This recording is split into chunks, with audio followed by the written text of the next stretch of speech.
Have you ever thought about picking up Family Consumer Science or home ec? Well, you are in the correct place.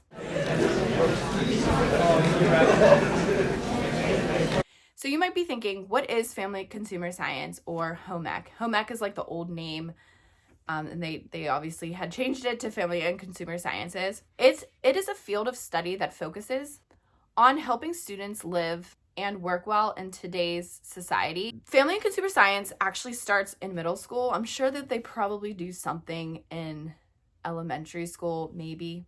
To be honest, I'm not sure. But in my experience, excuse me, I have subbed in Family and Consumer Science for middle school and high school. So this consists of sewing, baking, cooking, nutrition, shopping, knowing how to shop, so you get one product at Target and you get one at Sam's Club or Costco for more money, but you get more, that type of thing. Typing, how to learn how to type. That one used to be tech ed, at least in my district, and they changed that to Family Consumer Science. So in middle school, I feel like middle school and high school, they do the same thing, but it's different levels, if you know what I mean. So think of math. When you're in kindergarten, you're learning numbers, but in first grade, you're in the later elementary schools, you learn 1 + 1. Then you learn 1 + 1 + 1, and it just levels. So in middle school, you learn things they do how to make a pillowcase, and then other times they've learned about shopping. Like I said earlier, they learned shopping. So if you need a shampoo and it's this big at, let's say, Walmart, but you're oh my gosh, that's going to be done in a week and I have 5 people in my family, well then you can go and shop at Walmart. You can go and shop at Costco or Sam's Club or BJ's, and they have a larger quantity for more money, but you're getting your money's worth out of it. So that's what they learned there. Typing, learning to type without looking at the keyboard is another one that they learn. Baking and cooking, that one, the kids absolutely love them. So really what it is teaching the students how to read directions and follow through with it. So how to read a recipe, stuff like that, and nutrition. And then in high school, so this is what I actually I long-term substitute taught in, and I had a blast. I was with 9th and 10th graders. So what I did there, the reason why they wanted me in there was because I had a health and phys ed background, more the health background. So I was able to teach child development. Oh, that's another one, child development. So there I taught them about pregnancy, not how to get pregnant, but I taught them really the stages of pregnancy and what a woman goes through. And then I also taught them on what an infant is what a toddler is what childhood is that type of stuff. And they got to do really cool things make a daycare, and what are the things that you're going to have to teach the kids in the daycare. So that was really, really cool. I also taught sports nutrition. So really that was just teaching them the amount of protein they should have, why carbs are important, fats, all that, hydration, why you should be hydrating. And that was really fun to teach as well. In high school, they also have fashion and design, fashion merchandising, something like that, where that's where they really learn to sew. And that teacher was so talented, who I did not teach that.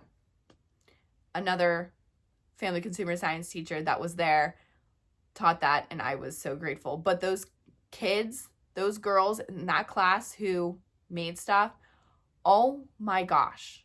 I was this is gorgeous. They did amazing. I taught foods. So this is where they did cupcakes and cookies and stuff, but they also did an ethnicity one. So week 1 was Germany, so they would make a German food. Week 2 was Spanish, and they would make something there. something from Russia. Like they did different things. And what that was teaching students was like culture and like their food and stuff. And then just different ways of making things. So it was really fun.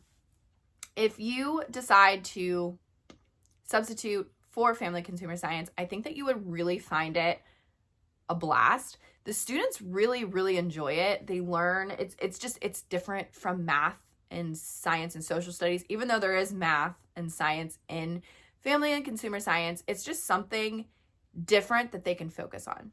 So things that you would want to learn how to manage the kids within this classroom. So really it's the same as other classes. So you do want to take attendance. The teacher wants to know who is there.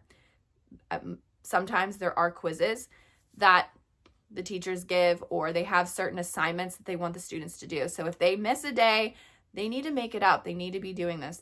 It's very hard work that I had learned.